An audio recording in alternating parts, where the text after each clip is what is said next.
The fifth principle, rights and responsibilities. The church has always sought to educate us about rights and responsibilities.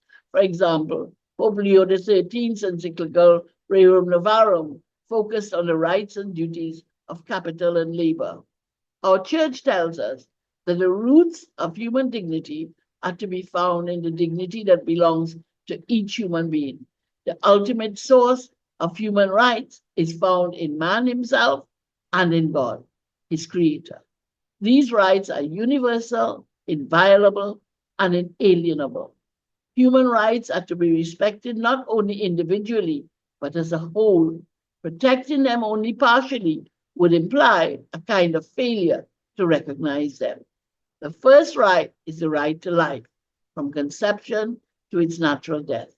The field of human rights has expanded to include the rights of peoples and nations. In fact, what is true for the individual is also true for peoples. As well as the 1948 Universal Declaration of Human Rights, read St. John the 23rd's Charter of Rights in his 1963 encyclical Peace on Earth, and St. John Paul II's List of Rights in his 1991 encyclical The 100th Year. All rights are indivisible, so we have to protect them together. Remember, though, that our rights are not more important than our duties or responsibilities. We have a duty to stand in solidarity with those whose rights are being trampled upon. For example, victims of human trafficking and other crimes, poverty, hunger, migrants, refugees, loneliness, and so on. Corresponding to our rights are duties and responsibilities to one another, to our families, and to the larger society. Rights should be understood and exercised in a moral framework rooted in the dignity of the human person.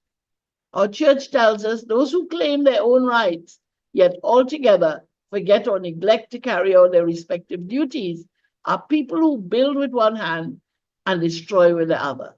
And remember, on the last day of judgment, Christ will judge us on how we demonstrated love of neighbor. If I was hungry and you gave me food, I was thirsty and you gave me drink, I was a stranger and you made me welcome, naked and you clothed me, sick and you visited me, in prison and you came to see me. That's for Matthew. I tell you solemnly, insofar as you did it to one of the least of these brothers and sisters of mine, you did it to me.